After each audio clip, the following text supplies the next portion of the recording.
सुशील कुमार सिंघल जी मेरे साथ हैं, पूर्व राजदूत हैं। बहुत स्वागत है आपका सुशील जी टीएनपी न्यूज़ में। कमांडर भूषण दीवान जी मेरे साथ हैं, जाने माने डिफेंस एक्सपर्ट हैं। भूषण जी बहुत स्वागत है आपका टीएनपी न्यूज़ में। साथ ही कर्नल विनय व्याला जी मेरे साथ हैं, पूर्व ऑफिसर रह चुके हैं। विनय जी बहुत स्वागत है आपका टीएनपी न्यूज़ में। साथ ही मेरे साथ संदीप चौधरी जी हैं, जो कि जियोपॉलिटिकल एनालिस्ट के तौर पर हमारे साथ यहाँ पर जुड़े हुए हैं। संदीप जी आपको बहुत स्वागत। सबसे पहले सुशील जी, ये समझना बहुत जरूरी है कि क्या वास्तव में बांग्लादेश का चुनाव इतना ज़्यादा अहम भारत के लिए रखता है कि अगर वहाँ पर दोनों पार्टियों में से कोई एक पार्टी जीतती है तो क्या उसके हिसाब से भी भारत का पड़ोस चेंज हो जाएगा, या जिस तरह से हमारी विदेश नीति है वो दोनों ही पार्टियों में संतुलन रख सकती है? देखिए बात यह है कि इलेक्शन जो है हो रहे हैं बांग्लादेश में, ये महत्वपूर्ण है क्योंकि हमारा बांग्लादेश बहुत हमारे बहुत नजदीकी देश है।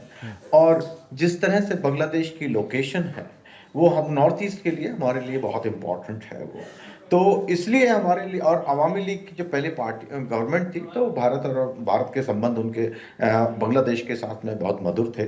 लेकिन जब से इंटरिम गवर्नमेंट आई है तो उन्होंने इस तरह के स्टेटमेंट दिए हैं, इस तरह की पॉलिसी अडॉप्ट की है कि उससे समस्या खड़ी हो गई। लेकिन इसके बावजूद, क्योंकि लोकेशन ऐसी है, एक दूसरे के संबंध हमारे जो है, हमारी ज्योग्राफिकल लोकेशन ऐसी है कि उस एक दूसरे के बिना हमारे आपको दोनों को आवश्यकता है। संबंधों में तलखी होने के बावजूद पहली बात तो बिजनेस हमारा बढ़ा है, ट्रेड बढ़ा है देश में।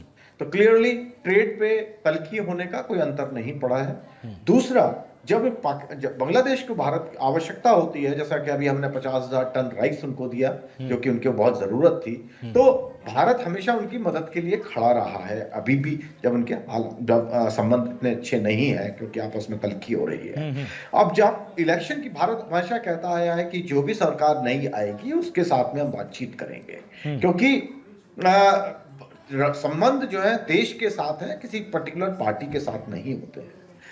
आप जो अगर हम देखें, जो स्टेटमेंट आए हैं बीएनपी का, अगर आप स्टेटमेंट देखें, उन्होंने भी ये कहा है कि हम भारत के साथ में अच्छे संबंध रखना चाहते हैं। और इवन जमात इस्लाम जो कि कट्टरपंथी पार्टी है काफी, और उन्होंने भारत आउट इंडिया बहुत सारे कैंपेन भी किए क्योंकि पॉलिटिकल होता है ये, और कहा जा रहा है कि पाकिस्तान के काफी नजदीक है। लेकिन वो भी ये स्टेटमेंट दे रहे हैं कि अगर जब हमारी सरकार बनेगी हम भारत के साथ में संबंध अच्छे रखना चाहेंगे, रेगुलर रखना चाहेंगे।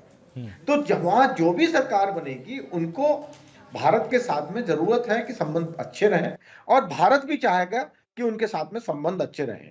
अब ये डिग्री डिपेंड करती है कि वो किस तरह के, और उनकी पॉलिसीज होती हैं, किस तरह से वो काम करना चाहते हैं। तो उसमें वो देख करके उसके अकॉर्डिंगली उससे बातचीत होगी। तो क्योंकि ये इलेक्शंस हैं, उनका इंटरनल मैटर है, अल्टीमेटली बांग्लादेश के वहाँ के जो भी इलेक्ट करेंगे। दो ये कहना चाहूंगा कि अवामी लीग वहां पर जो सबसे बड़ी पार्टी है उसको बैन किया गया है, तो उसकी लेजिटिमेसी पर भी सवाल उठ रहे हैं। क्योंकि अभी वहां की जो पूर्व प्रधानमंत्री है शेख हसीना, उन्होंने भी थोड़ी देर पहले स्टेटमेंट दिया है इसके विषय में, जो कि आपको जानकारी होगी कि उन्होंने लेजिटिमेसी पे सवाल उठाए हैं। इवन बीएनपी ने भी कहा है कि जमात इस्लाम ने लोगों की वोट खरीदने की कोशिश की है, क्योंकि उन्होंने घोषणा की कि वो 15,000 टका हर एक को देंगे, और जो उनको वोट देगा उसको जन्नत मिलेगी, उसके सारे जो भी उसने गलत काम किए वो सब माफ हो जाएंगे। फैमिली के साथ आप फोटो भेजिए, ये करिए। तो वो कह रहे हैं कि उन्होंने खरीदने की कोशिश की है। तो इस तरह के आरोप लग रहे हैं, लेकिन वो उनका अपना अंदरूनी मामला है। जहां तक भारत का संबंध है, वो भारत जो भी वहां की गवर्नमेंट बनेगी उसके साथ में काम करेंगे उसमें, मेरे ख्याल से। बिल्कुल भूषण जी, जिस तरह से राजनीति को लेकर तो तमाम चीजें यहां पर सुशील जी ने स्पष्ट कर दी, लेकिन क्या वास्तव में किसी एक पार्टी के सत्ता में आने से या ना आने से भारत की सीमाओं की सुरक्षा या असुरक्षा में किसी प्रकार के प्रतिशत में कोई परिवर्तन आएगा? आपको लगता है कि जमाते इस्लामी ज्यादा ठीक नहीं होगी, अगर बीएनपी आती है तो ज्यादा ठीक होगी? बेशक बेशक ऐसा ही होने वाला है लोग जी। पर देखिए बड़ी क्लियर कट सिनेरियो है। 299 सीटों के, समझिए 300 सीटों के चुनाव हो रहे हैं, जिसको 151 आएगा, जो काफी हाई प्रोबेबिलिटी बताई जाती है बीएनपी को आएगा, बिना कोalition जमात इस्लाम के किए हुए, तो बेटर कंडीशन है। हाँ, शेख हसीना के टाइम से अवामी लीग के टाइम से उतनी बेटर नहीं है, उससे हल्की कम ही है। क्यों? अभी चाइना के साथ बैलेंसिंग, समझो scenario 1, BNP clear cut strong majority में आती है बिना कोalition के, तो फिर भी बीएनपी का हिस्ट्री रही है, रिकॉर्ड रहा है, वो चाइना के साथ ज्यादा बैलेंसिंग करेगी। और उसमें क्या है, पर हमारे पास, इंडिया के पास प्रेशर पॉइंट्स हमारे हाथ में हैं। क्या? दिसंबर 2026 में वो 30 साल की ट्रीटी जो हमारे की थी 1996, वो खत्म हो रही है। वो गंगा की ट्रीटी है, वो खत्म हो रही है। उसमें क्या है, गंगा जो फरक्का बराज है जहां से गंगा घुस जाती है बांग्लादेश में, वहां पे जाएगा कितना रहता है, तो हुगली की तरफ जाता है, पोर्ट में खुल जाती है। तो वो एक चीज है। तीस्ता का भी ऐसे है। तीस्ता क्या है, जो सिक्किम से आती है और वो बांग्लादेश में जाती है, और वो गंगा का तो 1 जनवरी टू 31 मई तक होता है ड्राई सीजन में। वो तो नॉर्थ इंडिया के जो बांग्लादेश के नॉर्दर्न पोर्शंस हैं, उनके फार्मर्स की काफी जो खेती है उसमें वन वो है बांग्लादेश में।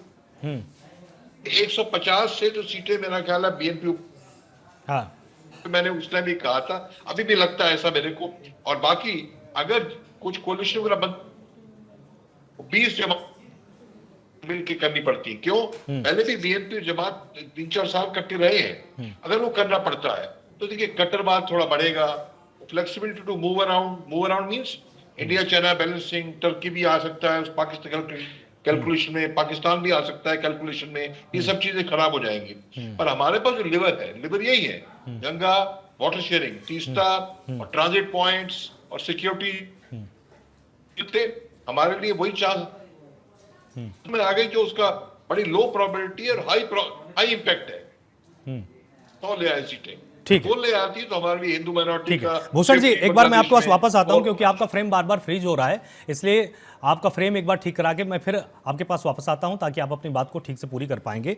विनय जी, जिस तरह से भूषण जी तमाम चीज़ों को यहाँ पर स्पष्ट कर रहे थे और सुशील जी ने भी राजनीतिक परिदृश्य को बहुत ठीक से समझाया है, एक बार अब मैं भारत के लिहाज से आपसे ये भी समझना चाहूँगा कि आने वाले दिनों में वहाँ पर लोकतंत्र की वापसी हो जाने के बावजूद भी क्या वो चुनौतियाँ समाप्त हो जाएंगी जो अभी हमारे ऊपर लगातार लदी हुई हैं कि पाकिस्तान के साथ तो हमको सामंजस्य बिठाकर रखना ही है, एक नई चुनौती के रूप में बांग्लादेश उभरने की कोशिश कर रहा है, और अगर वहां पर एक कट्टरपंथी सरकार आ जाती है तो क्या ये मुश्किलें धीरे धीरे बढ़ सकती हैं?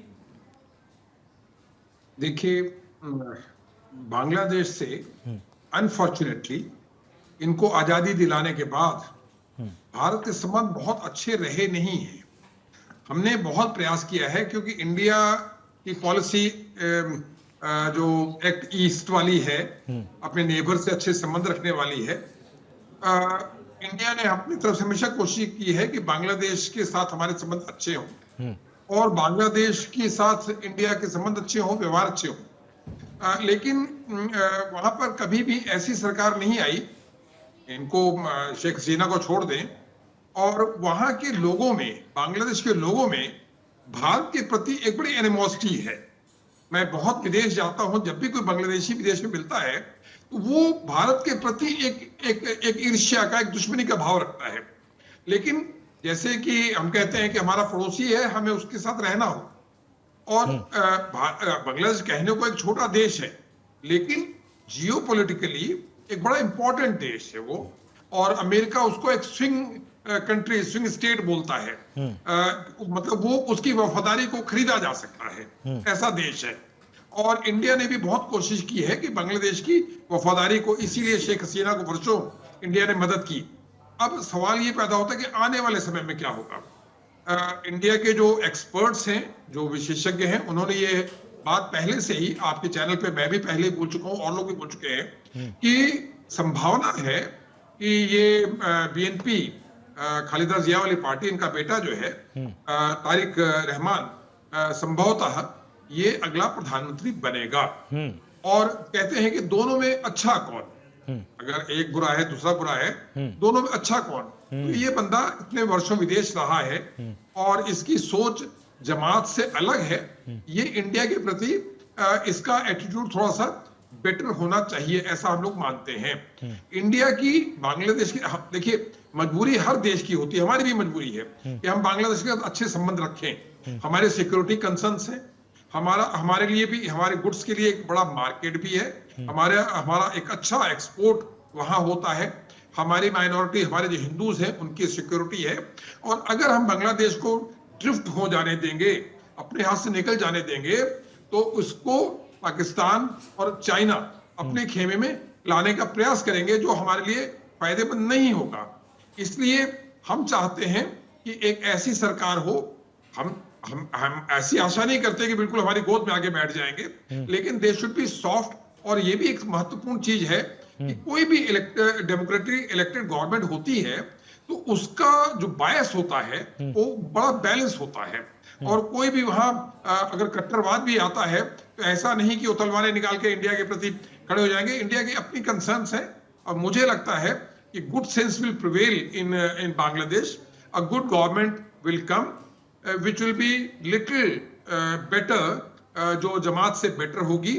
और हम लोग ये आशा करते हैं, जो भारत के सुरक्षा विशेषज्ञ हैं, हम ये आशा करते हैं कि खालिदा जिया, मैं इनके हस्बैंड जिया साहब को मैंने अजमेर शरीफ में कई बार दरगाह में दर्शन करवाए हैं। मैं आर्मी का बड़ा अधिकारी था अजमेर में, और ये इनके तारीख के फादर जब आते थे तो मैं उनको खुद अजमेर एयरपोर्ट पे हेलीकॉप्टर से लेकर मैंने इनको अजमेर शरीफ की जियारत कराई है।